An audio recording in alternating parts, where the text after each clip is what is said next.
Hey y'all, Pink Lady here. My name is Jasmine Gary and I use she, her pronouns, but you know me best as Pink Lady, and I'm the host of Bet on Yourself, Sis. Today's episode is with Faybeon Mickens. She's an award winning audio marketing creative with over 15 years of experience in digital marketing. She's also the owner of FM Digital LLC, which is an audio, visual, and experiential marketing firm specializing in digital marketing solutions. This episode is so good, y'all. Me and Faye went in. We talk about finding your gifts and merging them to create something that's personal to you. We talk about authenticity in entrepreneurship. We talk about the importance of listening in leadership, creating and centering community through events.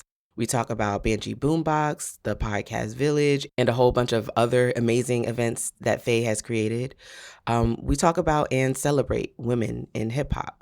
Faye teaches me about Black August and its significance. And this is something I had never heard of before. And y'all know I love learning new things. So I had a ball. We talk about empowering Black women entrepreneurs and centering Black women first.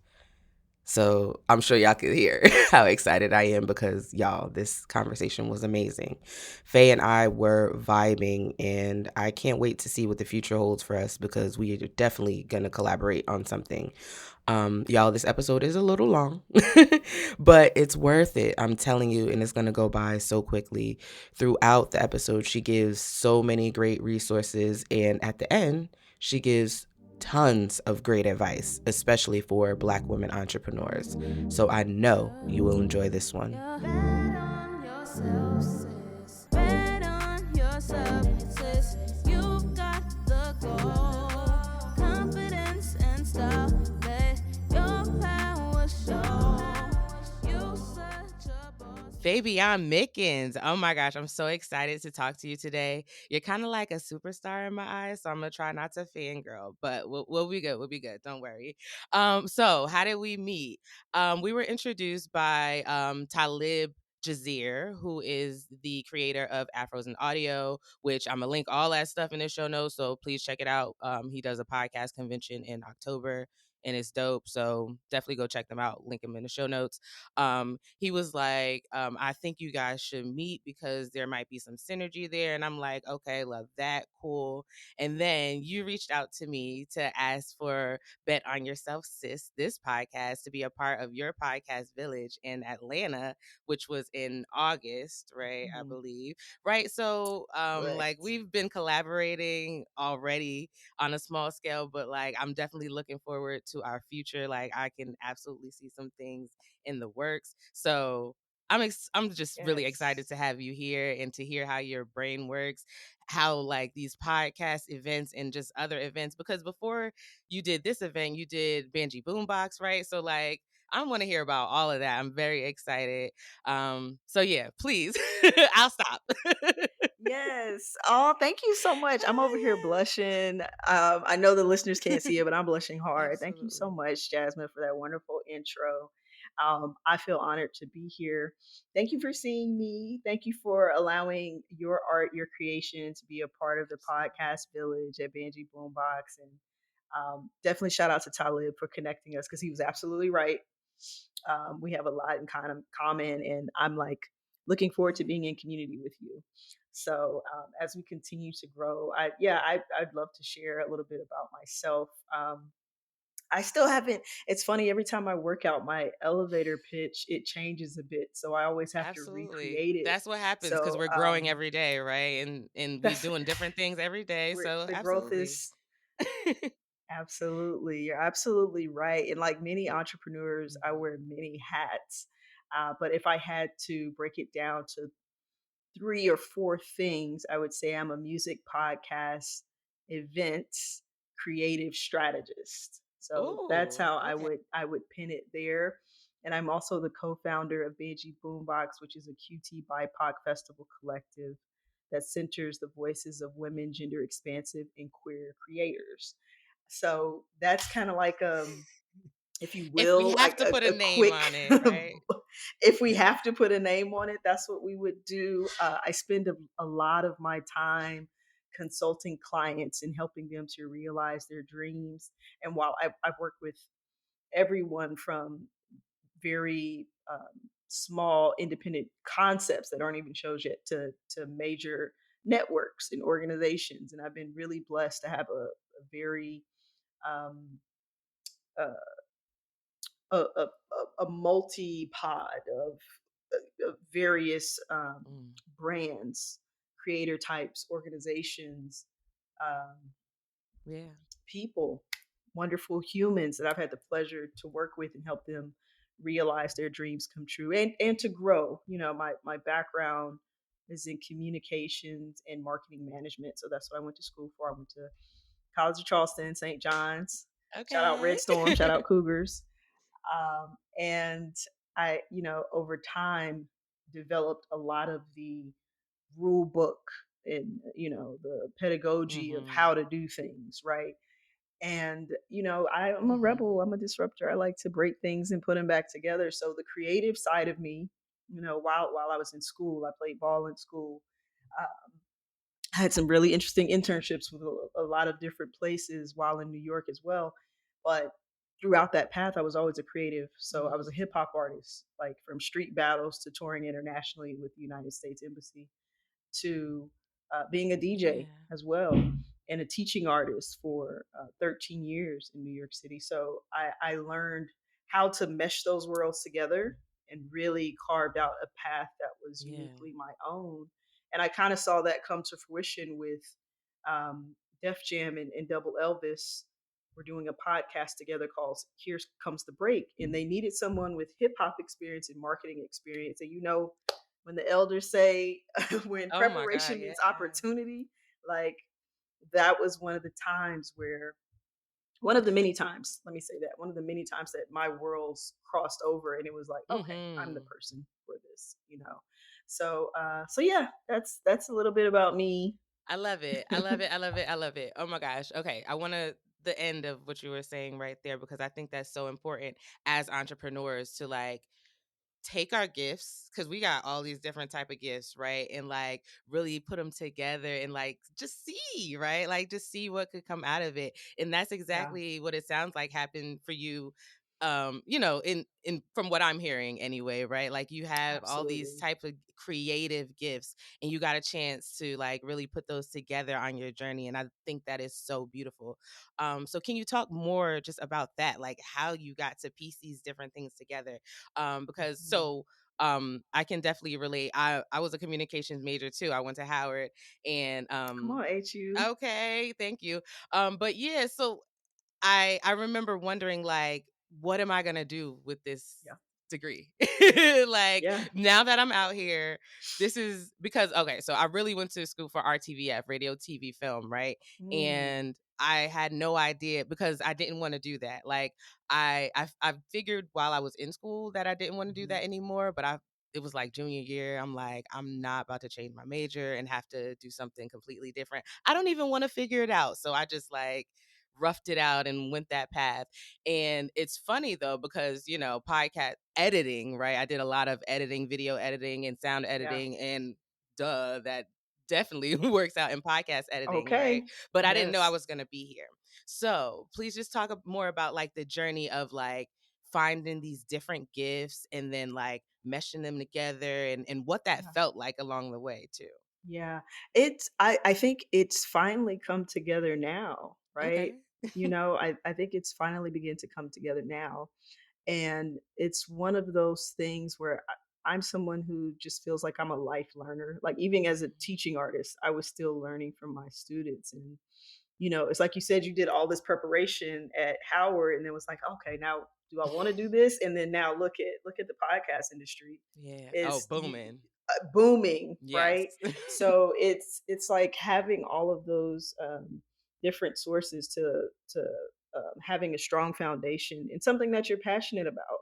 And for me, I think even as a creative, I was always passionate about spoken word. I was always Mhm. passionate about bringing ideas together and bringing cultures together because our differences somehow, the more we learn about each other, it creates a common ground, right? Mm-hmm. And that's what this thing called life is about, right? If we're really looking at it, how do we come closer together, right? And in a way that we're not only learning about each other, but we're also telling our stories too, the Yeah. amplification of our own voices. So for me, it honestly, for so long, all I saw was music. I think for so long, I was like, I want to utilize my music to get to a place where I can say the right things, especially when it comes to marginalized voices, not only women of color, not only Black women, not only queer people, not only immigrants, not, the list goes on, but to be able to, as to paraphrase Stevie Wonder, music is the language of all people.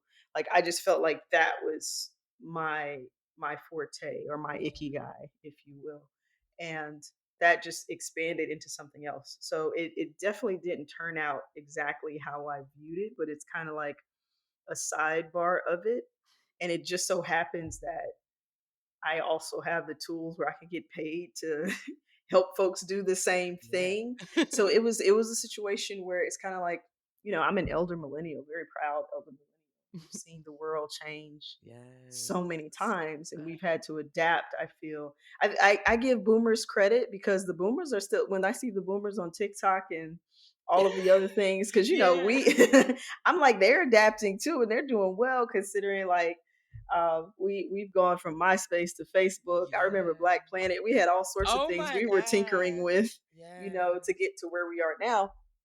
But being able to source it to the point, take all those tools and make it applicable when it's called for, like, Mm. because and when it's called for, being able to tie all of those different things together. And I had to just learn um, to allow my creativity in the space, because that was my differentiation, you know. So going into a meeting and we're trying to figure out how to market a thing, or how to place a thing, and you have all of these, experts and people that are great at what they do, who are like, oh, we're data driven, this is what the data says. And I'm like, yeah, well, you know humans aren't robots. So Mm. the data works to some degree, right? So let's think about being data influenced.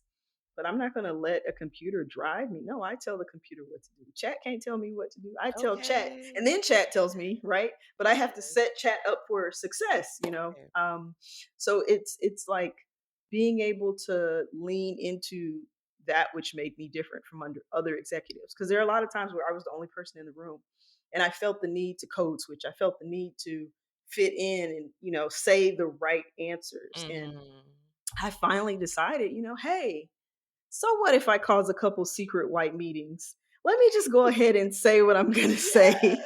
And if Yes. they like the idea, great. And if they don't, we'll just do the boring thing they want to do that hasn't been working anyway. And I'll just say, Yes. great job, Joe, like everyone else. So, it's it to answer your question, like, I'm still fully fitting into the me that I guess I want to be, Mm. and fulfilling my ikigai, my purpose, the passion, the thing that makes the world better, the things that pay me, and the thing that I'm good at.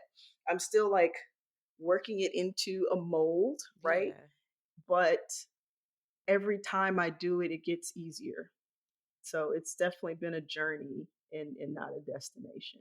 Oh yeah. Oh yeah. Because again, we're still growing, forever growing, right? You're a life learner, so you're forever learning, right? So Oh yes, absolutely. Um, you bring up I think one of my favorite things for sure about entrepreneurship, um, authenticity, being yourself, right? Like you said it, a lot of the times we can be the only one of us in the room, right? And it's yeah, so easy because, unfortunately, it's so easy for me because I'm trained this way to, put on that voice, to yeah, blend in, right? To not right, be argumentative or anything like that. Like, to not be me, right? yeah, yeah, But authenticity, right? That's why you're there. I think a lot of the time that's why you're there, because of that authenticity, right? That's why a lot mhm, of the times mhm, your clients choose you because of mhm, you. right? So, Absolutely. you want to talk more about? Yeah, I love how you placed that, and I think that to some degree there's a dual responsibility, Mm, right? okay. And in that, like you said, like, okay, I don't want to be argumentative. And it's like, I think we're the only, like, as Black women, let's name it, as Black women, we're the only person to ever get that title. Okay. Talk about Any it. other Yeah. time, it's, oh, we're brainstorming, or we're just throwing a lot of ideas, or yeah, Jill just gave a little pushback. It's like Jill isn't argumentative, you know what I Absolutely. mean?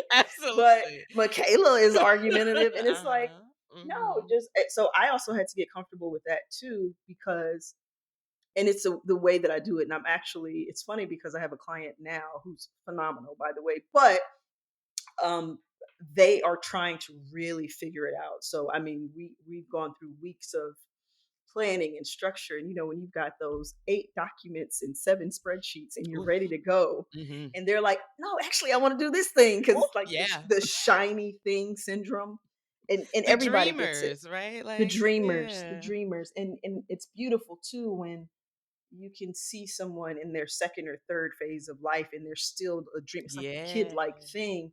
And you're just trying to, and I'm sorry, you know this, Jasmine, like managing a CEO is the same as managing a client. Mm, Like, it doesn't matter whether they're in a corporate structure, if they're just independent, someone you're meeting in a coffee shop. If they have the shiny thing syndrome, mhm. you're just going to be all over the place for a little while until you can kind of Mhm. guide them.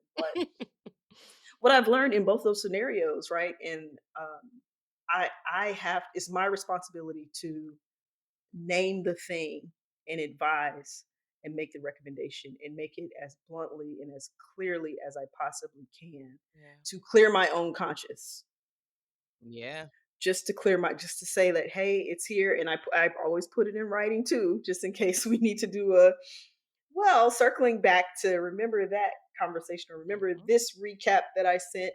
If we want to explore that again, we can, to keep it open. Mhm. But it's one of those things where I've just never been a go along, get along person, and no matter how hard I try, I can't do it. But those are the successful people, right? The go along, get alongers, and Mm. it's like, you're right. Like, when they invite me in the room, I want my brand to know, like, okay, as my brand, you should know Faye's gonna be honest. And I think that's something that has started to happen, hopefully in a positive way. I'm a kind of, I'll hold your hand while I say this, but I'm gonna say it person. Yeah, yeah. But because how fast things move now, and I mean, Mm. especially with AI integration and how we're seeing even our space alone, like the podcast space is changing so vastly in such a short amount of time Yeah. due to all of these tools. And there's this conversation around AI host, and it's a very particular time. We have to be very mindful of Yeah. how we move right now. And you know I think that I owe it to every person that hires me to give them the honest advice that no one else is giving them, you Yeah. know, and in a way that, it's just blunt. I won't sugarcoat it, but also there is an empathy element that comes with that, because I've also been the dreamer where I'm like, I really want to try this thing and maybe it work. And we've seen it sometimes. That one in a million chance is for everybody, Mm. right? Let's be honest, it's Mm. for everybody. Yeah. So once I give that recommendation, and if I get pushback from the client or pushback from the higher ups or whomever, I'm like, okay, all right, well, if I'm in it with you, we're in it together. And let's see how this works. And we always have that thing to circle back to. Okay. But Yeah. I agree with you. I was like, if you invite me in the room, you're inviting my expertise for a reason. You're inviting my honesty for a reason. Yeah. And quite frankly, you're inviting those 10,000 hours, because I've spent 10,000 hours in the corporate room, in the boardroom, but I've also spent 10,000 hours in the field. And a lot of people can't say that. Like, I've been on the Mm. tours, Yeah. I've been to other countries. I've seen a lot of these workings in various scenarios with various people and various approaches. So, yeah, if I'm there, we're going to do things to we're going to use a little bit of you, a little bit of me. We're going to see what we can come up with. Yeah. Otherwise, you can just keep the people in your office that are going to keep telling you yes. What am I here for? What am I here You know? for? What am I Absolutely. here for, Jazz? Yeah, Yeah. so You well bring said. up integrity, right? Like having Hmm. integrity. You're saying it, I'm going to be honest. I'm going to give you the truth about, whatever it is, right? I'm going to give you my expertise because that's the whole point of me being here. Yeah. And a lot of people just don't move like that. No. So I want No. to point that out because that I think that is special because Yeah. I know a lot of people just don't move like that. Yeah, and I So know people, they'll happily take the check. I like, and I can't judge them because I get it. Like, it's it's human nature. You know why people always say the quote, "Oh, it's business, it's never personal." mm, People say that because it's always personal. mm.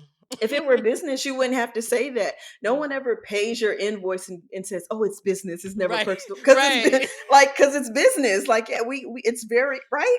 right. Am I right? So it's one of those things where, unfortunately, being likable is a lot of a part of the job, and people don't want to be the one that uh, breaks up the fun party or is the fun snatcher, as I like to Yeah, say. No one wants to be the fun snatcher, yeah. especially when you have group think occurring, and we see that happen a lot in corporate spaces where once there's a resounding yes, no one wants to be the person breaking up the high five, saying, well, actually, let's Mhm, think about this point, or mhm. what if this happened? Let's back And then up a you have little things bit. like the challenger occur, like so it's like, yeah, I like, and there's a bit of magic to it. There's a bit of care to it, and I mean, integrity is the key word that you pointed out. But adding that perspective, and also like, and I'll take this sidebar of it too, because we're speaking of it in a logistical sense, and in that way, but also in a representation sense. I'm also very careful about taking those contracts when I'm the only black person in the room, Mhm, or I'm the only queer person or only woman in the room. mhm. And I never, I shouldn't say I never. I'm very mindful about how I approach those situations as well.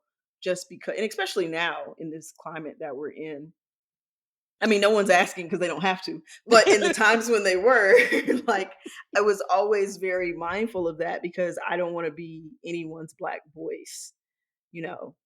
And that is just more of a personal decision Yeah. and a personal stance, because I feel like representation shouldn't just start in your marketing campaign, Oh, you oh, know. oh. So, since you're bringing that up, can we just Yeah. go ahead and dive into because Let's dive in. one of the topics that you wanted to talk about, the Mhm. myth of DEI and affirmative action in Black women.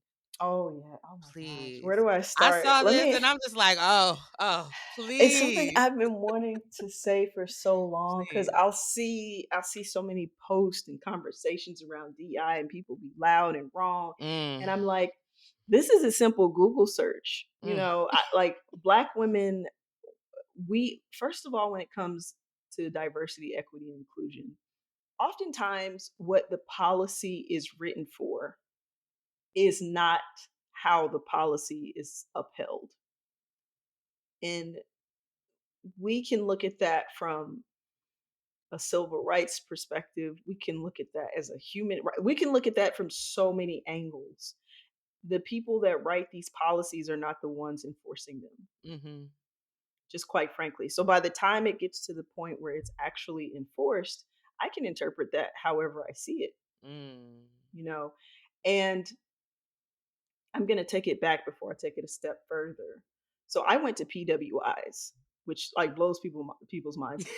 And I wanted to go to Howard. They didn't recruit me for basketball. That's okay. I just want to put that out there. They didn't recruit me for But Howard basketball. also wasn't winning, in basketball when I was They there, weren't so winning. They were they I'll just weren't say winning. that, My school so wasn't winning either, but okay. but good to continue on that. Like, I wanted to go to HBCU, but I'm kind of glad I went to a PWI because I was able to see um, a lot of the. I got to pull back the curtain Mm, in Oz, okay. right, and like look at the wizard and be like, oh, y'all, this ain't this, y'all Mhm. lying. Like, Uh-huh. So all of those, in another tactic in political jargon and in hopes to maintain control in any kind of oppressive system, is keeping up that veil, Mhm. keeping up that curtain. So when you look back behind it and you see what's actually happening, a lot of those kids were going to college out of formality. Like Huh. most of the students that I was with, they had jobs waiting for them. All they had to do was pass. All not get good grades, mind you, like just pass the class, Mm. and um, all of those this language we throw around with DEI and affirmative action. Those things are in response to the systems that were already set in place ahead of time where people were just getting paid into positions, paid into college. Like your grandfather has their name on this building. That's how you got in this school. You didn't get good grades.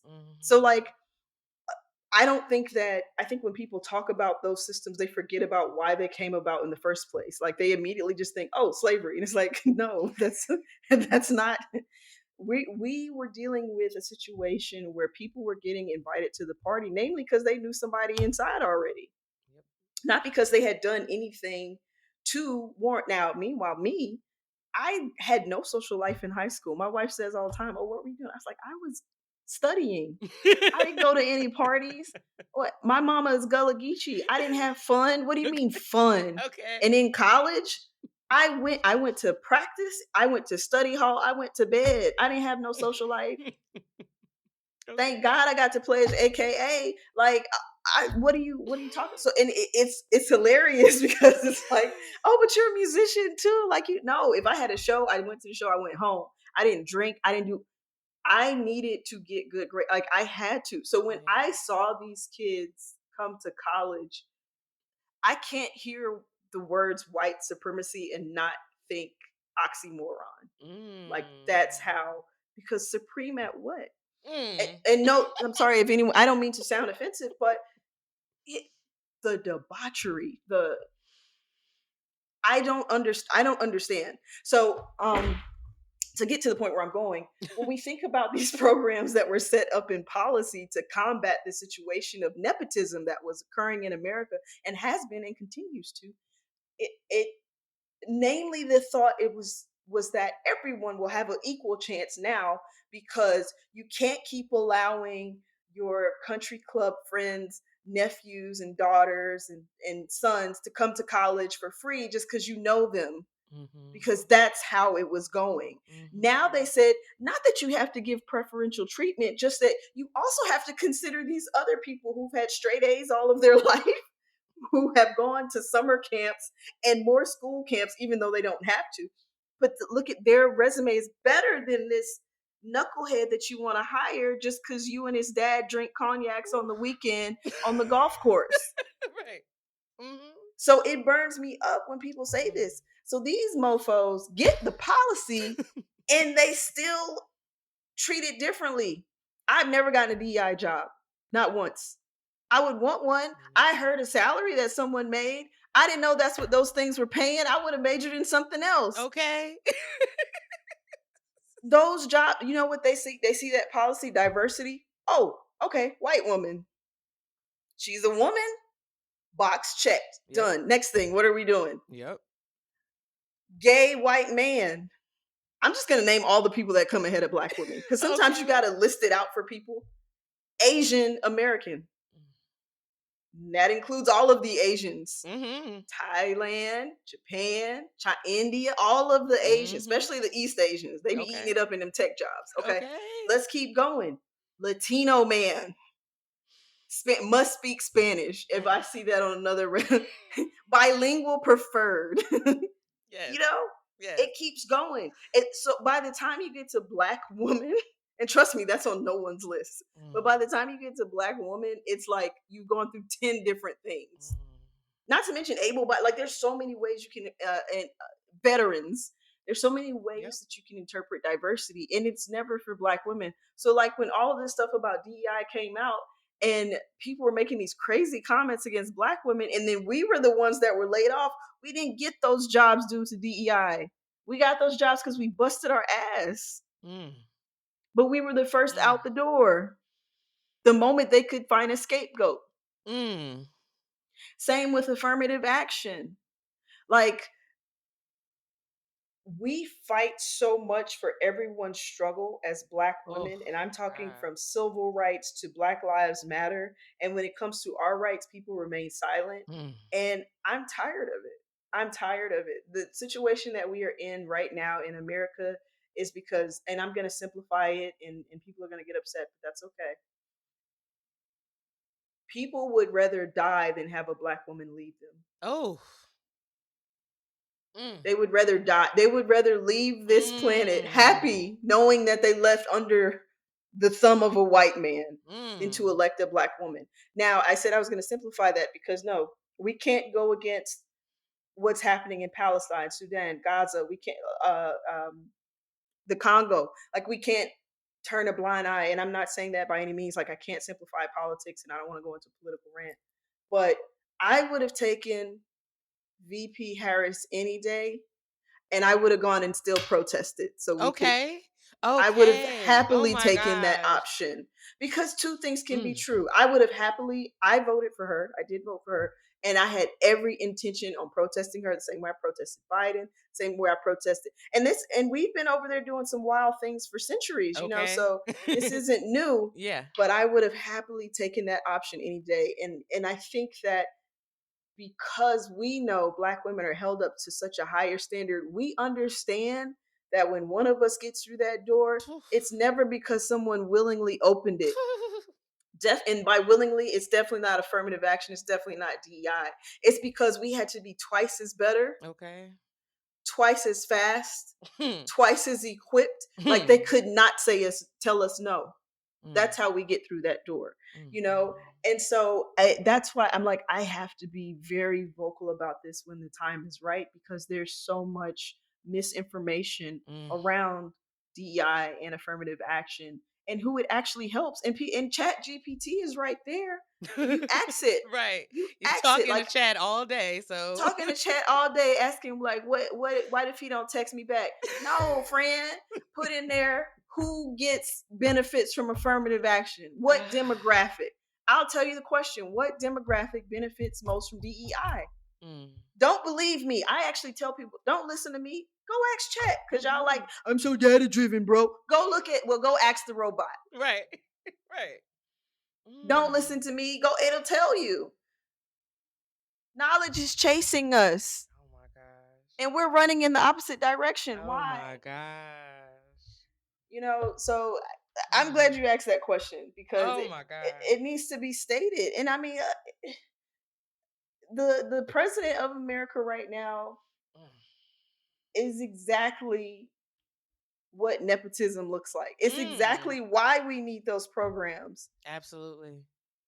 It's exactly why. You know, and if there is America left after these 3 years, I mean, these 3 years and what, 4 months, how much months we got left? If there's still a country after this, I hope that people never forget it.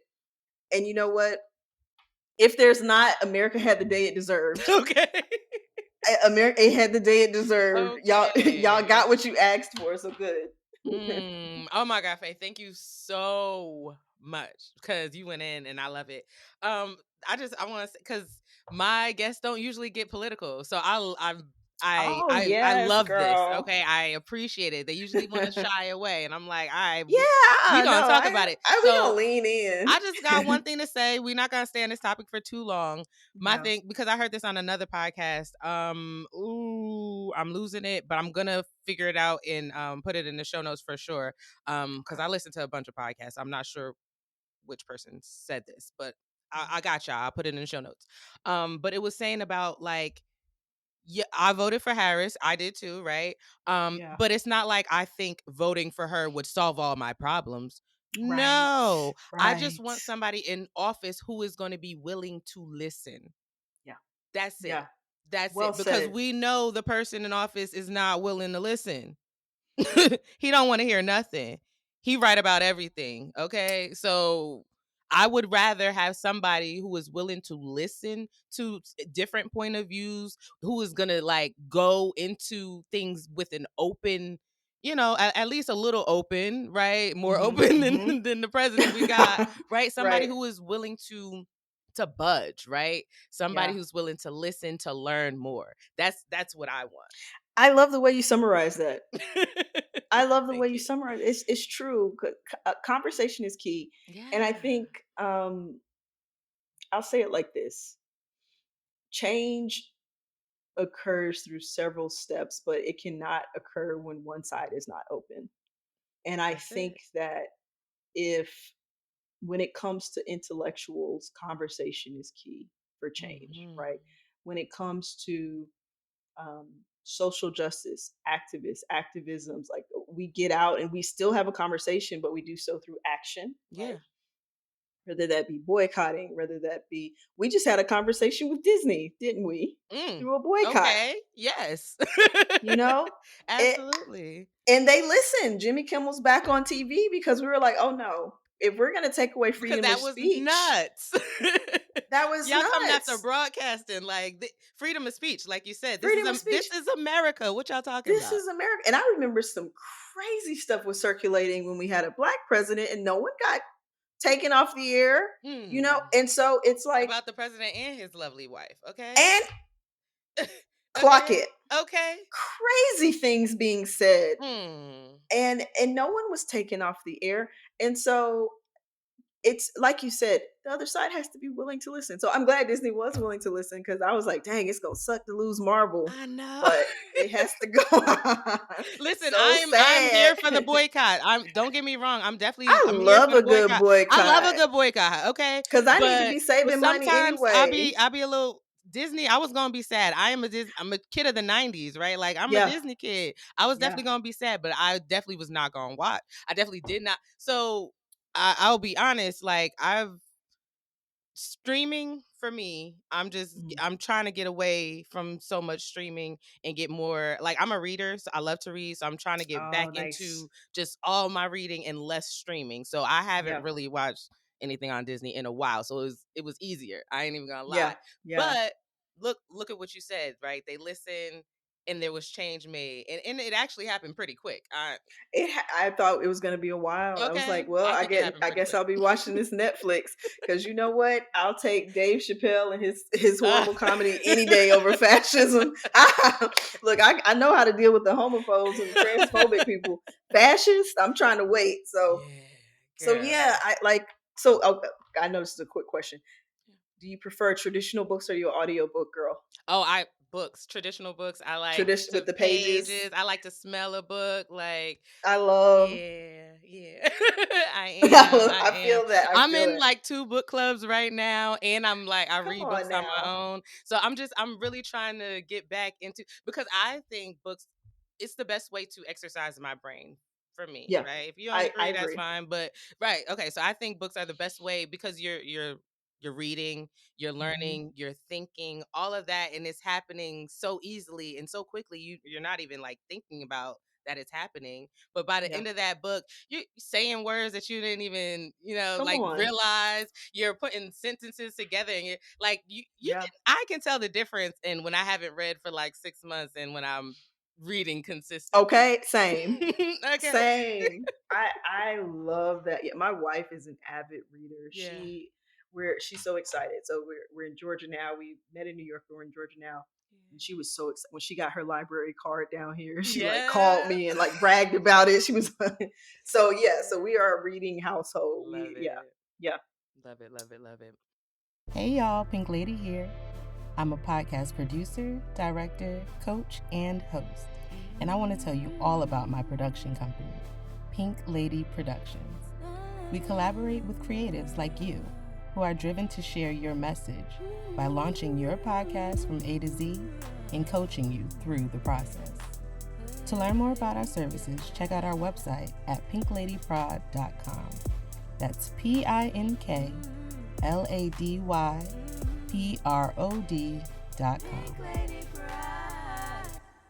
Okay, so let's talk about the events, the amazing events you've created.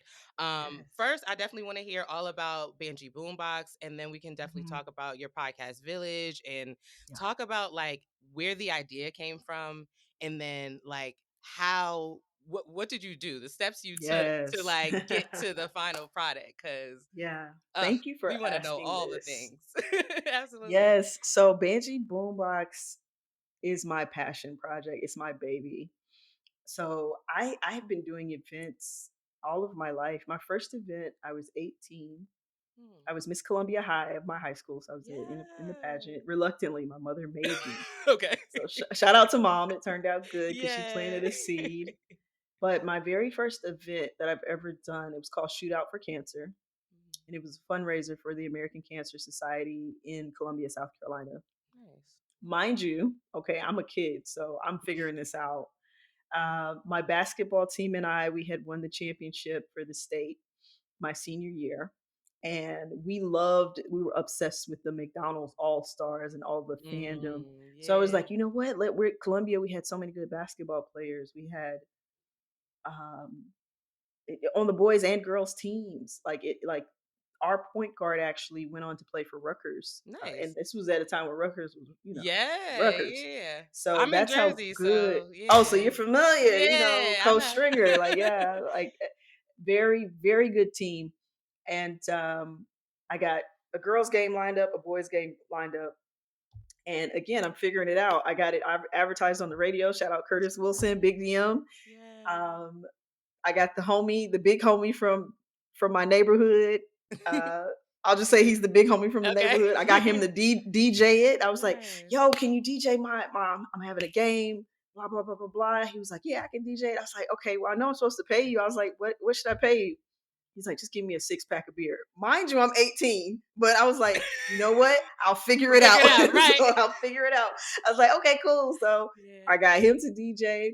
I got one of the homies to help host.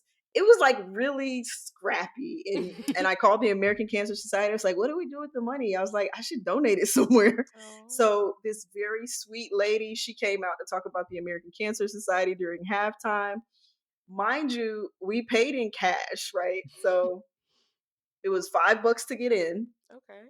and I had some of my friends help with the door. Officer Scott, shout out Officer Scott, I'll never forget. I was like, I should have security. I was like, Officer Scott, can you come? And he did. He stood Yeah. by the door, made sure everyone came in. My coach, rest in peace, Bobby Young, the legendary coach Bobby Young, he did the concessions, and we raised about 1,000, 12 or $1,200 for the Nice. American Cancer Society. Again, I'm a kid, so I gave this lady a Nike box full of money. I'll never forget the look on her face as an adult. I look back now, but it was like, yo, I was like, thank you so much, Miss. And like I gave her the Oh. box and I was like, here's our donation. And she was like, thank you. She's like, we really appreciate that. So that's how that went. But that's a very long story to say. I've always had a passion for Yeah. bringing people together and doing events. And I just we want to can say fast. one thing. I'm gonna stop you just really quickly because I just want to Yeah. say you bring up like the power of asking, just asking people, right? Because we're a Asking. lot of the time we're so afraid, like we don't want to bother people. People are Yeah. busy. We don't want to whatever is going through our minds. But like the power of just asking, sometimes you never know what people are gonna say. Let them tell you no. Don't tell I yourself love no. it. So yeah, I I love love that. yes. So keep I going. love that you poured into that statement just now because that Mm, was a life lesson for me. The mm, worst thing someone can say is no. And I everyone I asked said yes. mm. And I think honestly the thing that we forget is most people want to be involved. That goes back to Absolutely. connection. Like most Yeah. people want to connect. And so I definitely to piggyback on that point, I definitely took those lessons into Banjee Boombox, Mm, right? And I've yeah. done many events in New York City. I had an event called the Cipher that ran for 6 years at the Shrine. I had an event called Mm, Rockstar Arena that was at the Bowery Poetry Club, the actual Bowery Poetry Club, not the new one they have. I had an event called Heritage Lounge at Billy's Black in Harlem, which later grew into mm, B2, which is where they did mhm, so many wonderful queer Black Pride events. mm, I've I also did many a party as a DJ. This event though, this is the one. This is the one because it really speaks to all of my goals that I would like to do as an event planner, as an event person. mm, And in 2020, DJ Mary Mack and I used to do an event on Bigo during the pandemic called the Mothership. And we would just play our mothers of music Everyone from Patti LaBelle to Shaka Khan to Oh Janet Jackson to yes. the new girlies, to the Janelles, the Tinashe, the Victoria Monets, all of that. And we would do it every Wednesday. And so we finally, when a lot of the restrictions got lifted, we finally did an event 2021 um, at Zombo Aroma in the Bronx. And it was Mm. a cute little pop up. We got a grant actually. Shout out to UMES, and we did a virtual streaming of the event for Bigo. So fast forward 2023, we're reaching the 50th anniversary of hip hop. Mm. And as a hip hop artist, like I came up in New York during a time where, it was still a bit of the raw element of the music as far as MCs were expected to know how to freestyle. You're Mm. expected to know how to battle. You're expected to know how to write a good song. You should be saying something in your music. Like this was like I would guess the era right before the mumble rap started. And I love all sorts of hip hop. I don't like I'm gonna listen to Lauryn Hill and City Girls, and I tell people that all the Okay. time. I love all of Yes. it. So this is just to like dress the ideology of Yeah. how Banjee Boombox came about. And I saw all these events, and it was all these men. It was all these men. It was driving me crazy. I was like, y'all just love your penis parties. For hip hop to be so homophobic, y'all love penis parties. Okay. Y'all just want to get together, slap each other's butt, and talk about how much you hate women. It's the most Oh, I love it. I could not take it. I was like, if I see one more flyer with 10 dudes, I'm gonna come through this phone. I unfollowed so many people. And that's if you ask people, so this is Liquid.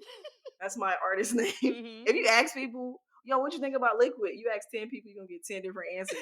Because some people love me down and some people like, yo, she's crazy. Because I say things like this, but I'm not the crazy one. Y'all crazy. Y'all want to get together with Right. all of these men and talk about bitches and hoes and how much y'all hate these women.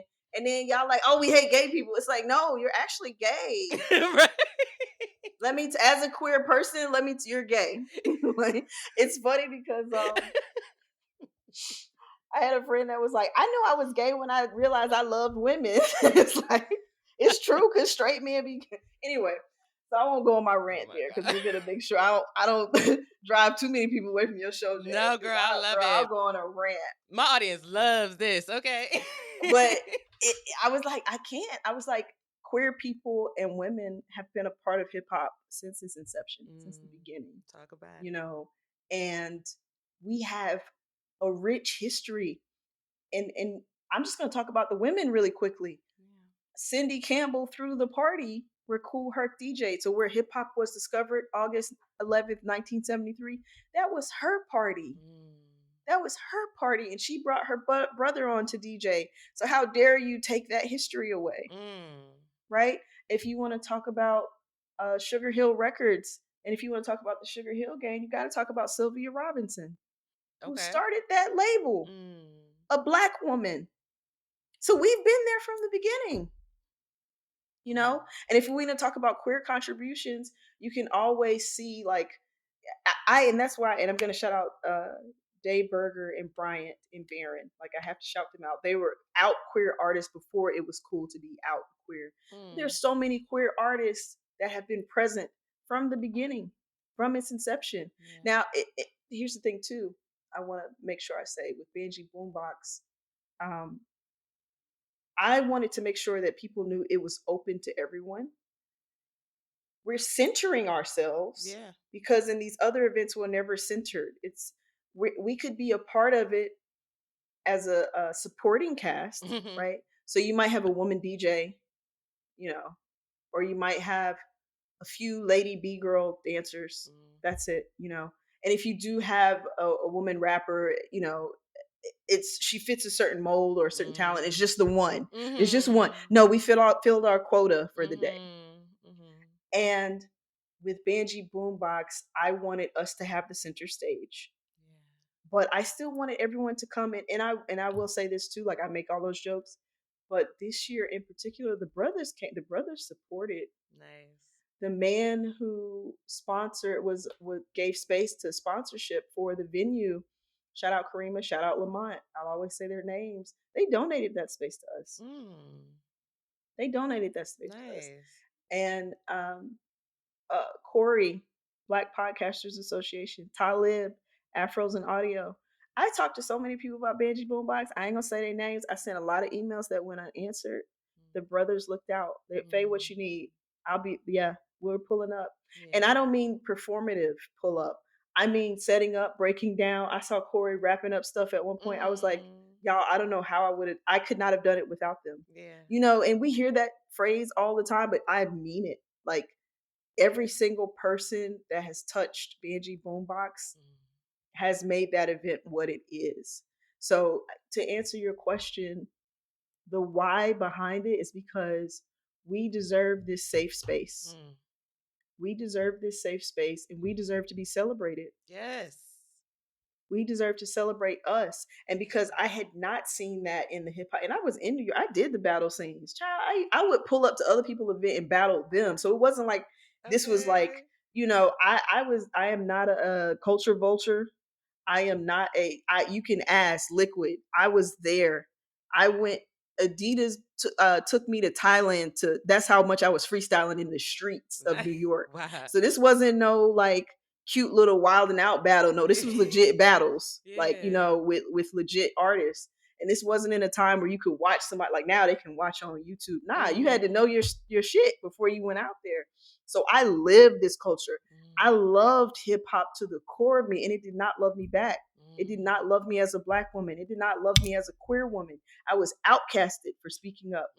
And instead of like being that angry auntie yelling, nobody wants to be the angry auntie. I was like, fuck y'all, I'll make my own space. Yes. Fuck y'all. And I mean that with a capital F. And Jasmine said I could curse. Yes. So that's why I am. So I was like, you know, I can either keep complaining about it or I can love up on us. And that's what I decided to do. Like, you know, I saw those stupid events they did and, you know, all there with their sausage fest. So I was like, we're going to do an event on Governor's Island and we're going to celebrate us. We're going to celebrate women. We're going to celebrate queer folks. We're going to celebrate the others. We're going to celebrate the people that might not have gone to your little stupid jazz art schools, but we still know blue notes and scales, ho. Yes, so we're going to go ahead and play and have fun. Talk about it. So we do that every year in August. And it had to be in August. That's the other thing. I didn't want to do no tokenism. I ain't doing no June. No. Because we're black and gay all year round. Not just in June. So I didn't want to pink wash anything. And people came at me with that. Well, you know, June is Black Music Month and Gay Month. Yes, I do. And that's why we do a little shout out during that time. But Black August, again, people don't talk about Black August enough. So this is the historical part of it. Like people don't talk about Black August enough. We only talk about February and Black history, but please the Black talk revolutionaries. About Black August because I don't know anything about Black August. You about to teach me something new, and I'm about to go research in my bag. So come on, please. So I'll jump in on Black August really quickly. So Black August actually was something I was doing with the Cipher. When I ran the Cipher in Harlem, which was an open mic and jam session. And again, that was a situation where I wanted people to come and be free, and it was a safe space to express yourself. But every August, we would book bigger acts to come and perform. So I had DJ Evil D, I had Tanya Morgan, Chanel Gabriel from the Deaf Poets, Akir, Kessid, like all of these amazing spoken word artists, hip hop artists, singers, jazz musicians, so on and so forth. And Black August is based on a concept that celebrates the Black revolutionaries. So it's a time that we think about folks like Angela Davis, Stokely Carmichael, some of our leaders who came about more so in the late 60s, early 70s. I like to think of these 1968 after. That's just my own thing. So don't quote me. Like historically, that's probably not accurate. But any of our activists that came to us after Say It Loud, after 1968, we can think of those as our Black Power, Black revolutionaries, the Black Panther Party. A lot of our leaders that radicalized how we look at social justice. So in both ways are right. And I'll do this really quickly. When we think of the civil rights movement, we think of equity existing in the current states or systems that we have in place, right? Which I think work fine if the other team is playing fair. If the other team is not playing fair, or if the other team is playing a whole nother game, you sitting over here playing checkers and they playing chess, it's just not a... So when we look at more of the Black radicals, And during this time, we also get the Black Arts Movement. So we get Jill Mm. Scott Heron, we're getting the Mhm. Last Poets, Sonia Mhm. Sanchez, um, my girl Nikki Giovanni. Like Yeah. that's the Okay. that time just spoke to me. I Yeah. think I was there in some way, Okay. shape, or form. Yes. I would like Spirit to was believe there. if my spirit was there, but Yeah. during this time in Black August, and you have people that observe a lot of the principles like fasting, Mhm. also just taking a time to learn more about liberation movements and the histories of it, taking time to volunteer. So all of those things go into the celebration of Black August. But we Okay. look at our leaders that um, we're still on the same path of the civil rights leaders that we celebrate in February and the Mhm. Black history that we celebrate in February. But in August, it's just another side of that coin. I like And we can that. celebrate them as well, you know? Yeah. So that's why it's also in August. Yeah. It's technically a Black August celebration. But after some talks with Matt, and I'm glad, shout out to my business partner Matt, and also the very first place we had it, Governor's Island. I'm gonna shout out Ulysses as well. We wanted to make sure that everyone felt welcome because I'll black something down, honey. Um, but that's technically why it's in August, Yeah. so that it's also. But we've removed some of the language of it. Got it. Got it. Okay. So yeah, long story short, it's also a Black August celebration. Yeah. And ultimately, Banjee Boombox came about to celebrate us and to offer community and space for anyone who's ever felt outcasted for any reason, and to also start conversations and give tools. We also have a resource toolkit that everyone is encouraged to download, and it's really a conversation starter guide. It talks about consent culture. Yeah. It talks about protecting Black femmes. It talks about faith, spirituality, holiness, and being Black, gay, and spiritual. What does that look like? Yeah. And then for this year's resource guide, we also have a whole entire section on mutual aid. Shout out Mm. to Tashmika from Propaganda Podcast. She helped us to write that as well. So Nice. it's a bit of edutainment, right? So it's this wonderful celebration annually, but we also want to take time to have conversations with each other and find again ways to connect. So it started in music, but then eventually the podcast portion Mhm. came as well with the podcast village. Yeah. Um, but that's the history of Banjee Boombox, and it Nice. continues to expand. Yeah. That is so cool. That's really cool. Talk more about how the podcast village came to life. Like, how Yeah. did that transition happen? And Yeah, yeah. people were asking for it. People were Okay. asking. So with the artist, again, even though it's an annual event, we communicate year round. So we have like a group chat, we have a share section, and all those different things. And I'm someone who believes that we can be our own reparations, right? Mm. So within that, a lot of the artists would always ask, Faye, how do I find new podcasts? Or even as an artist, how do I guest on a podcast? How do I start my own podcast? And I'm like, this doesn't make sense. So again, that creativity meeting the work that I do, I was like, it Yeah. doesn't make sense. I work in podcasts. Why not have something that can celebrate us in that way as well too? So I began to think, and I honestly just listened to the people. I'm a mentor for one of AIR's programs, and I've been a mentor for about 2 years now. And some of the feedback that a lot of creators, a lot of the podcast creators said was getting Apple reviews was a pain point for them. Mhm. So I set with that idea, and then um, the other side of a lot of the musicians not knowing how to connect with podcasters. And I was like, okay, so technically all of this is audio if we look at it that way, Yeah. right?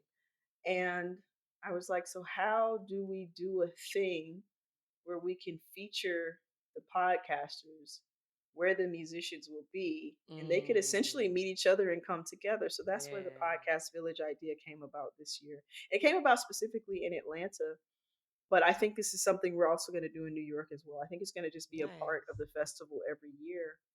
And I did go to an event which was put on by a network, a black network here in Atlanta, and I saw how they did their podcast event, and I thought it was cool, but it was also it was missing something. It was more like live podcast recordings, if you Okay. will, but there was an element of synergy and of approachability and of community that was missing. I think it was just Mm, because it was at a certain level. Um, so for the podcast village, I wanted to be intentional about it. I wanted it to be a certain amount of people that we featured, mm, and I wanted to really feature them. And there's so many ideas that I have for this thing, so it's going to continue to grow.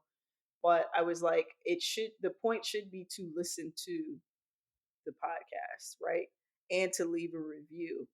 And I'm still doing my homework to tweak it out and work it out a bit, but I also wanted people to make natural connections mm, and not feel like the podcasts were not approachable. mhm.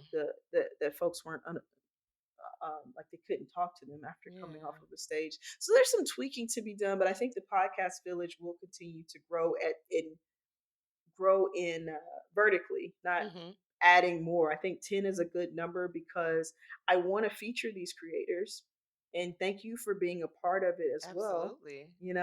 So I want to feature these creators and I want to do so year round. So whichever the 10 are, like the Spotify playlist is still up. Please go listen to all of the Yeah. shows because everyone brought it too. Every Yeah. single show on that list is amazing. I agree. And I want to figure out other things, what other incentives we can drive to pour into us, Mhm. because again, these are BIPOC voices, these are creator voices, and these are shows that I enjoy, so I'm sure that other people will enjoy them too. Yeah. And we know that it's harder to convert a non-podcast listener than an actual podcast listener. Yep. So it's like, how do we continue to uplift these voices? Because let's be honest, with some of these charts and some of these platforms, they say have the same 100 podcasts Yep. listed.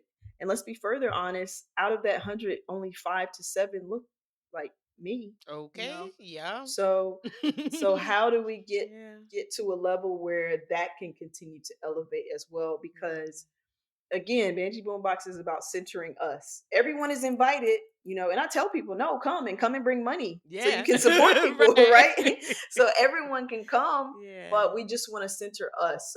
So the podcast element came about with wanting to center these voices and your voice, and Love that. it will continue to figure it out, but Yeah. it was a big part of the Atlanta festival, and I think for sure we're gonna have it in New York too. Nice, nice. Love that. I love how um it feels like everything you do is really centered around community, and I love that. That's Yes. something I grew up in a big family, and I grew up in Mhm. a church. So a big Come on family, now. big church family, so like always community-based things like that Yeah. is it's very important to me, and I love that that's what you do too. I don't think that's the focus for a lot of events these days. Um, when I'm Oh, looking for girl. things to go to, when I'm looking for whether it's podcast conventions or personal things, right? When I'm looking for Yeah. events to go to, I think a lot of things are just centered around making money, and Oh, just like it doesn't feel like you're talking to me. It feels like this is just come to yeah. this party, just come to this Come to event, this party. come do this thing with me. It doesn't feel like, no, this is for you, right? Like, and I Yeah. think that is why your events are so great, because it's like, no, this is for you. Everybody is Mhm. invited, right? But no, this is for you. So It's for you. It's for us, by us. yeah. And Yeah. I'm gonna get real, Jasmine. I mean, in my 20s or so, when I first moved to New York, it was all about the party. Mm, It was all. I've definitely been one of those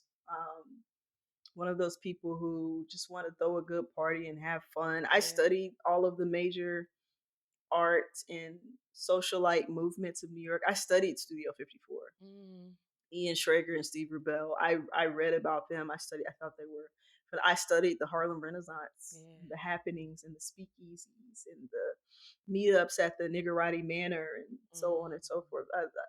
Langston and Zora, I feel like they're part of my ancestral tribe that watch over mm, me. love So I that. studied those things. The East Village movement, when you would have Fab Five Freddy, Jean Michel Basquiat, and Madonna show up Mhm. somewhere in the East Village, and they're all hanging out, painting, and partying. Palladium, the tunnel, all those things that were ahead of me. So I always loved events and bringing people together. Yeah. I've always loved that. And I think when I first started out, I'll never forget, I met an activist at a house party once and I was giving out flyers and I was like, you should come to my event. She's like, why would I come to your event? Like, and she was like, she was a bitch about it. Shout out to her for being like, Damn. but I mean, I was like, I don't know, it's fun. I didn't even have an answer for her, right? And so fast forward to now today, it changed for me. And I think it might have changed when my relationship with hip hop changed. Like Mm. it, and I want to quote this, and this is from one of the founders of Southern Fried Gay Pride. There's protests in the party. Mm. There's purpose in the party. Like art one of our pillars and monikers for Banjee Boombox is joy is protest. And I'm a firm believer in that. But I'm also a firm believer in intentionality. So as I got older, by the time I started doing Rockstar Arena and Heritage Lounge, so I had two events running in New York at a time. I knew that there was something more to these gatherings. There was something more. And by the time I set up the cipher at Harlem, and I have people to this day say, yo, we tried to do a jam session, but it felt like it felt a little bit like the cipher, but it's not. Mm. It's not. And I didn't know what I had. And it's crazy because I feel like people give me too much credit sometimes. Like I fall into a lot of stuff just because that's how my God works. That's how ancestors work. That's Yeah. how universe works. I fall into a lot of things, but I've had people have met their wives. People have had children with other people that have come to the cipher. Mm. And the intentionality behind, I just want everyone to feel safe. The moment you start looking at your event space outside of the money, and for a lot of this, it wasn't a lot of money, just be honest. Outside of the money and outside of the clout and allure that people think comes with event planning, because Yeah. that's what they think comes with Yeah. it. It's not fun when you have to walk to Chase in Harlem at midnight because Mm. you didn't make enough cash from the bar and you still got to pay the band or you still got to pay the headliner. Mm. It's not a fun feeling. Yeah. And I've had to make that walk, and that's why I'm so particular about this money now, because I don't care, because I had to make that walk in Harlem with $500 cash in my pocket, walking back. Thank God the homies always looked out for me because we didn't make the bar, or because we didn't make anything, to pay out everybody. So it became, I would say then at the cipher, I was like, nah, this is needed, because I would have people crying to me like, I needed this tonight. Like you could tell that. And I've always said that that space was bigger than me. Mm. That event was bigger than me. And it was about creating something that made sure everyone knew they belonged and everyone knew that their voice mattered. And even the time, if you think about it, the cipher ran from 2014 to 2020. So think about politically what was happening in the world then, Mm. Mm. politically what was occurring, and whose ass was in office at that time too. Mhm. The top of it was cool, but later on it wasn't Okay. as fun. Yeah.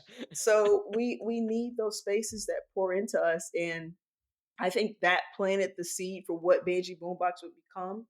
Because I got on the mic sometimes. If somebody get on there talking about this and that with women and bitches and hoes, get off my stage. Just because you can go so many there's so many places you can go in New York and do this Yeah. performance. I had a very well-known comedian. I did a jam session for Angela Harlem. It was all women's jam session. All women's.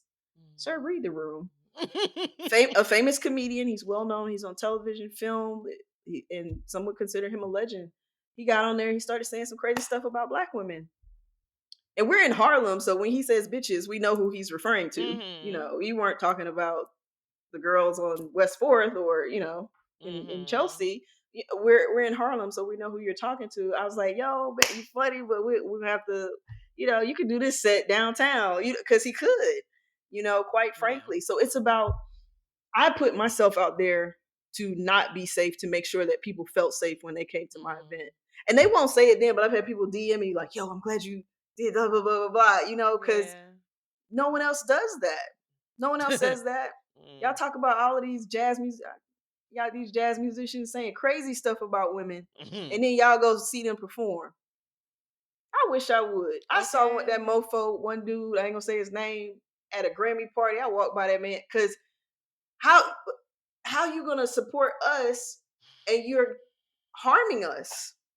You're harming us. And what I've learned is when you go overseas, that rhetoric carries, Mm. because to white men, to European men, black men are the essence of cool. So Mm. if I'm in Kosovo, if I'm wherever I am overseas, if people treat black women how you treat them, because their only draw to a black person is Drake or whomever. You Yeah. know what I'm saying? Like Yeah. this, it's like, oh, they do it. Why can't I do it? Like this Yeah. is this is what should be done. So Yeah. we need stuff like that to where we kind of course correct it, and sometimes it starts at home. And in that, with my events, my nexus is black women, and then I build from there. Mm. So it's black women first, women of color next, queer people, and then we keep expanding out. And I do that not only with the event itself as far as the talent, but I also do that with who we can pay, or what spaces are we supporting, or where am I directing people to? Because quite frankly, I'm a trailblazer when it comes to trends.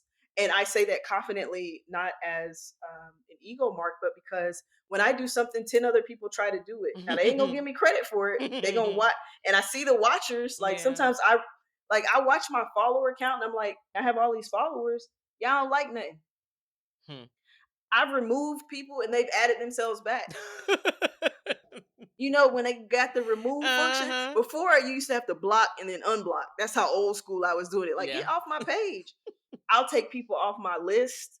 Like, I like, don't come to my stuff because you just come in and source my ideas, and like, why? Yeah. Why are you here? This is not for you. This is clearly not for you, you know?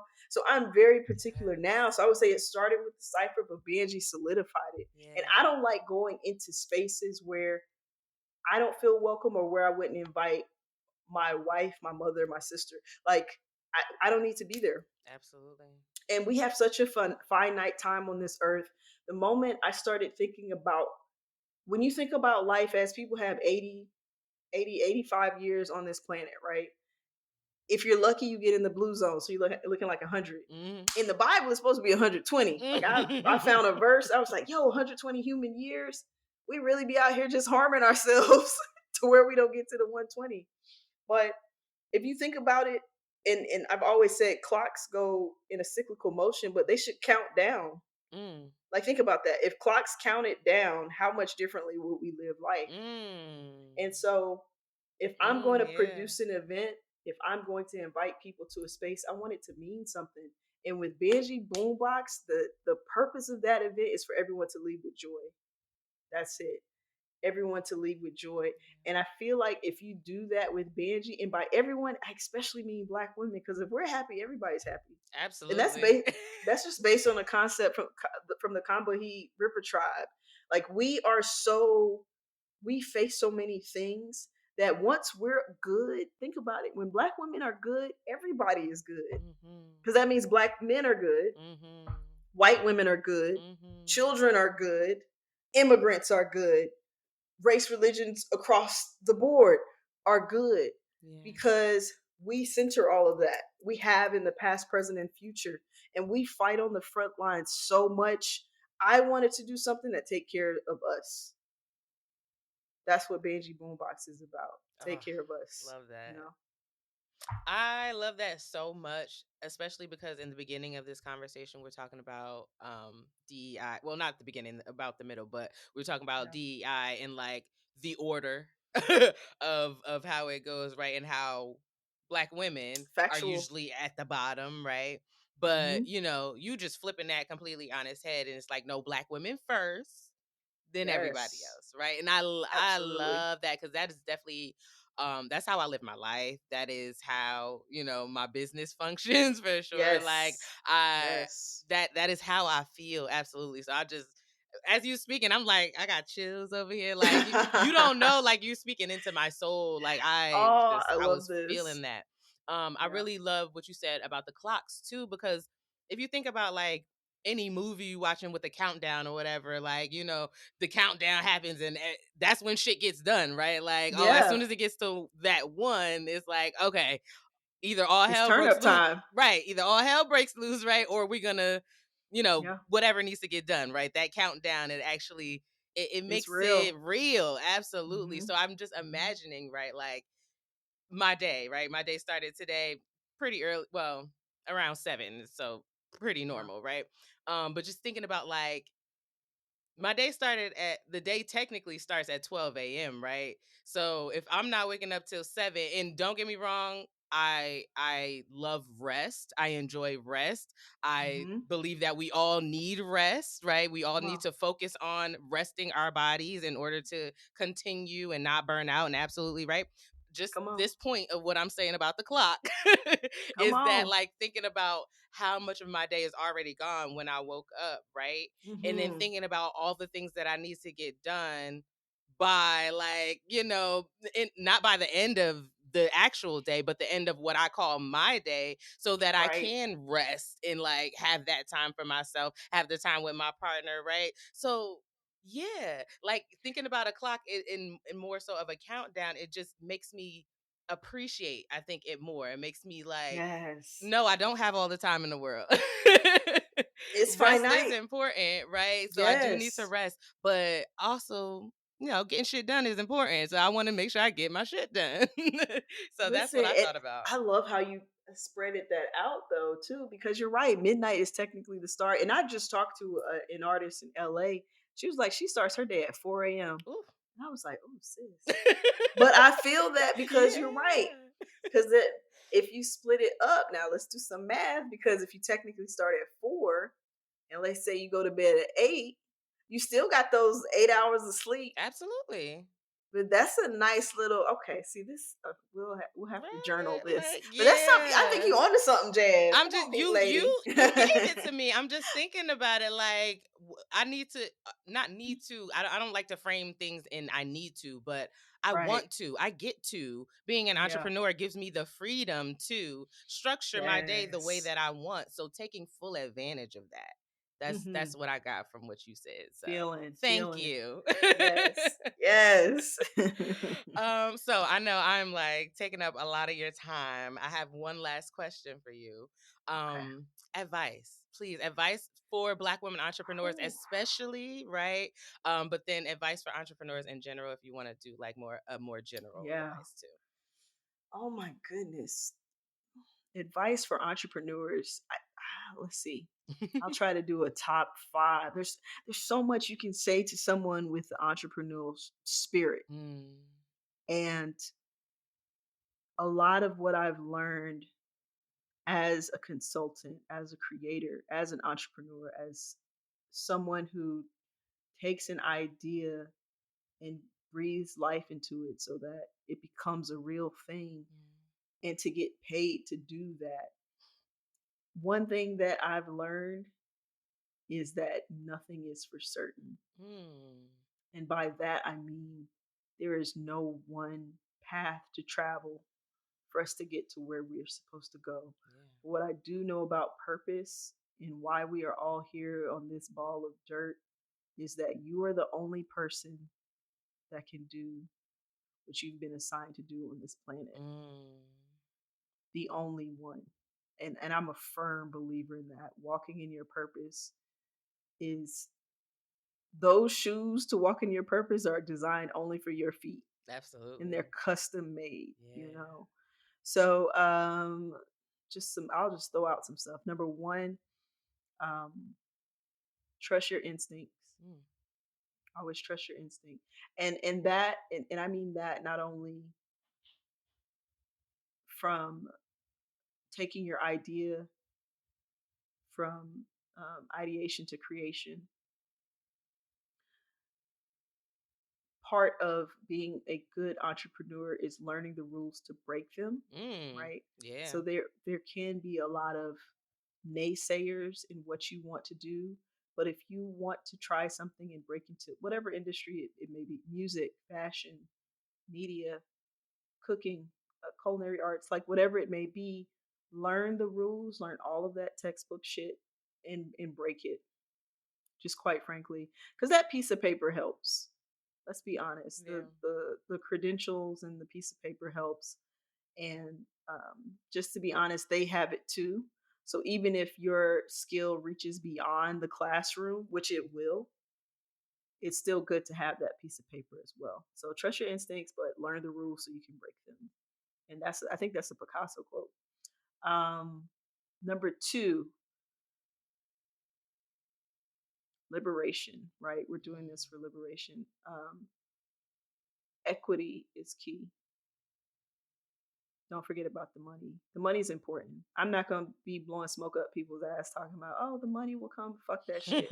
Have the money now if you can. I always say this. I had a young lady who she used to host one of my events.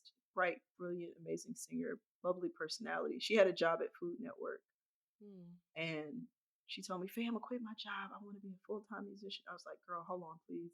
I was like, "Before you do that, let's talk."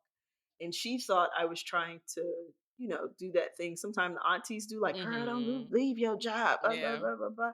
So she went on and quit her job. She didn't call me. She didn't listen. She hard headed. That's okay, because her path is her path. Only she can walk her path. And when I finally did catch up with her, I was like, "Why didn't you call me?" She was like, "It's just something I had to do." Like, I was like, "Okay." I was like, "Well, what I was gonna tell you is, because kind of been there, done that, not in the exact way, but I was gonna tell you, just wait 6 months. New York ain't going nowhere. The music industry ain't going nowhere. You see, Right. it's still here. Right. We're here 10, 15 years later. It's still here. Like, we have this urgency where it's like, if I don't do it now, I won't do it. And it's like, do it now, but your now can be different kinds of nows, right? And what I wanted to tell her was just take 6 months and like just save up 10 grand. I think at the time I was just going to tell her, okay, you want to leave, so make a plan to Yeah. leave, but have some cushion. And the cushion is there because we know New York is expensive. Okay. I always say, you don't rent your apartment, you rent the city. Okay. You are not paying for Yes. your apartment, you're paying for the city. So I was just That's going to true. tell her, I was like, Dev, I was going to encourage you to do it, but I was just going to tell you, it always helps to just have a little capital saved. And so with us, like, I think it's very important to just be realistic about the money, keep the vision, but, you know, economic freedom is actual liberation. Yeah. I think it is. And I even wish as a people, like, we weren't fighting for equality. I wish we just fought for equity. We want the money. Y'all owe us. Because you said y'all gave reparations to everybody except the people that Except what? they gave reparations to the slave owners. And I was like, y'all, Mm-hmm. so it's like the money is owed. So, we can't wait forever so we can be our own reparations. We're not gonna forget because an IOU is an IOU. Okay. But for entrepreneurs out there, I always say just have a little cushion, a little something to work with. Yeah. And even if you do get funding, let's say God bless you, you take 3 meetings with angel investors and they all want to invest in you. You still have a little cushion to float yourself until you get to the clients and where you want to be. Yeah. With me specifically, for event planning, uh, it's always good to just have cash on hand because there's always something we forget to pay for, or there's always an expense that comes. One Yeah. time it was ice. Like, it sounds so random, but Governor's Island doesn't have ice. Oh, It's an wow. island, and the power is hit or miss. Like, you have to run off generators. So, um, and I'm being facetious. That's a really small example, but it's always good to have some capital as you go into your entrepreneurial journey. Yeah. And being an entrepreneur doesn't mean you have to always be self-funded. So even if there's a way to have and this helps too, if you have 10 grand set aside for yourself, people are more likely to want to give. And this is like, if you start with your family, let's say you're starting a practice. Yep. Look, I've already saved up 10 grand. Mom, Dad, would you mind matching that 10 grand? Or auntie or cousin or whatever. We want to open this shop. I already got 10 grand. I'm looking for 3 family members to add in another 10. So I'm big on equity, and money, economic freedom. And then I'll go into equity too. Not every job, most of the jobs that I love, I always ask for equity. And people give me some of the craziest looks. It was this one show in particular. I really wanted to own that show. I may double back and see, but I want it just because I should have it. It's mine. Okay. And I'll never forget, I was leaving the company and they were talking to me about my vacation days, and I cut off the vice president. I was like, I don't care about no vacation days, but what I do want to know is, can I have equity in this show? I want a percentage of it. And the look on her face, it was like a deer in headlights. Like, Didn't expect it at all. she didn't expect it at all.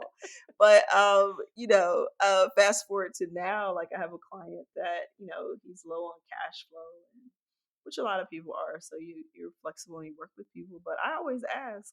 I mean, some kind, if they want it, they'll give it to you. If not, they'll find the cash Mhm. because they know what equity means. So ask. This goes back to Goes the back to the everyone wants to asking. tell you yes. Goes Mhm. back to the ask, Yeah. Jazz. So um let's see. And the last two pieces of advice I'll say is, as an entrepreneur, I've always felt it's important to intentionally be present. Mm. So Mm. while I learned, pouring into things, pouring into the right things pours back into you.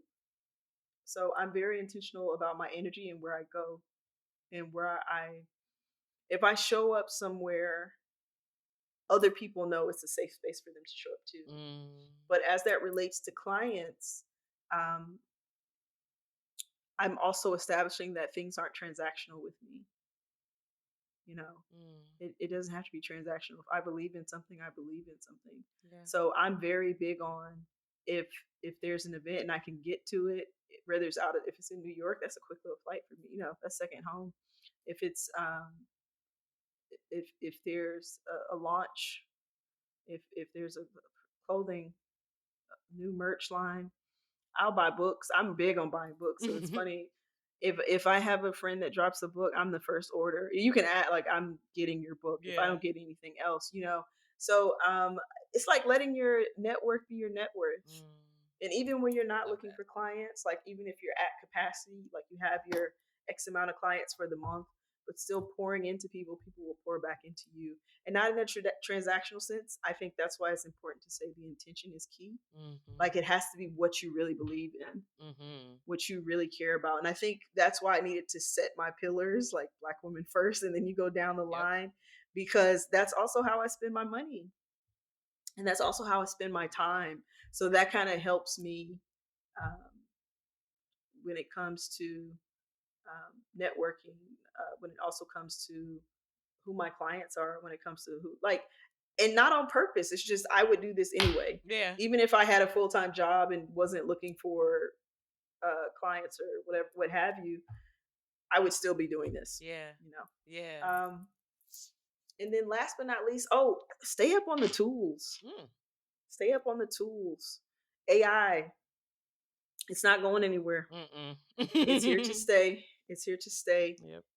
Um, try to be a first adopter whenever you can. I just think with entrepreneurs, because sometimes we are a one stop shop, you can't do everything. Even though we have to, anything that you can plug off to a system, I'm big on, let me Yep. write out the general notes and give it to AI so they can finish it. Yeah.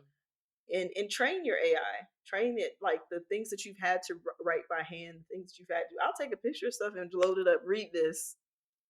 It'll start giving me answers. I was like, I'm not finished. I'm giving you, like, and then read this too, and then Uh-huh. go to this website and look at this article. You have to train it so it knows what to spit back out at Yeah. you, and that takes time. But knowing the tools is important. Like when Serato came out, I DJ as well. So when Serato came out, I knew so many like vinyl purists, like, oh, we'll never, blah blah blah. Okay, well, how's that working out for you? Okay. Okay, because it's gonna keep elevating. Like, Yeah. you get with the technology or you get left behind. And to be fair, like, now vinyl parties are like, it's an allure because it's such a rare, Yeah. you know, thing. So there's still space for that, but also you don't want to be a dinosaur. Yeah. So stay up on the things, stay up on the evolution of tech, and how things are moving. Um, yeah, I guess those would be the five things that Yes. I would throw out to Great, entrepreneurs. great, great, great, great, great advice. I really like what you said about let your network be your net worth. Yeah. Issa Rae has she said something about like networking across instead of networking Mm, above. I get she said mhm. networking across, but I always add that networking above. I don't know why.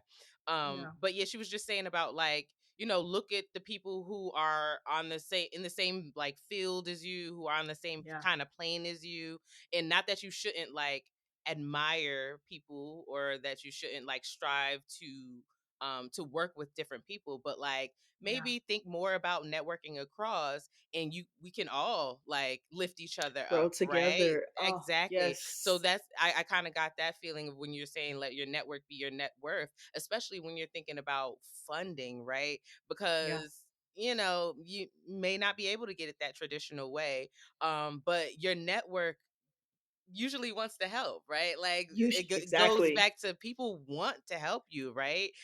People Yes. don't always have the means, right? And people Yeah. aren't always able to help you in the way that you specifically want. But and Right. then it goes back to asking, because they may be able to help you in a different way that maybe you didn't even think of, Yes. right? So let your network be your net worth. Utilize, ask, open your mouth, closed mouths don't get fed. Close mouth. All Yeah. of You. that, right? I I, love I that. and I love that you. Yeah. It's absolutely true. Number one, right? And we've seen it in units that really work together and stick together. You can see the come up together. That's Mhm. great. I'm gonna just use a cliche example if you don't mind. Yeah. It in Living Color. Oh, Like, yes. think about that. Like, they Yes. were pretty much all started out at the same level, but The over time, that Wayans. same unit, yeah, exactly, it Yeah. it grew together, and so, That's a great I example. Yeah. yeah, I think that we should normalize that thinking, and it's one of those things where, how does the adage go? If you walk into a room and you don't see at least 5 people you aspire to be like, you should leave, Mhm. right? And so if we think about our network in that same way, like, I really had to at one point, and this happened when I left New York, I had to think about, who do I spend my most time with? Mm. You know, Mhm. what 5 people do I spend most of my time with? And how does that elevate me? Right. Yeah. And if you take that same analogy and put it at, like, okay, seats at a table, right? If I'm sitting at a table with 5 people, are we eating together or are these people eating off me? Mhm. You know? Mhm. And you want to be eating together because at that way we know everybody's bringing something. Somebody's bringing the turkey, somebody's bringing the stuffing, somebody bringing the mac and Yep. cheese. Who bringing the potato salad? We need to keep eyes open. Yep. It's Yep. just like everybody's bringing something to the table, and I think, like, looking at it from a financial sense, those things work. I'll never forget. I had a friend, and I just wasn't in a position to do this at that time, and this sticks with me.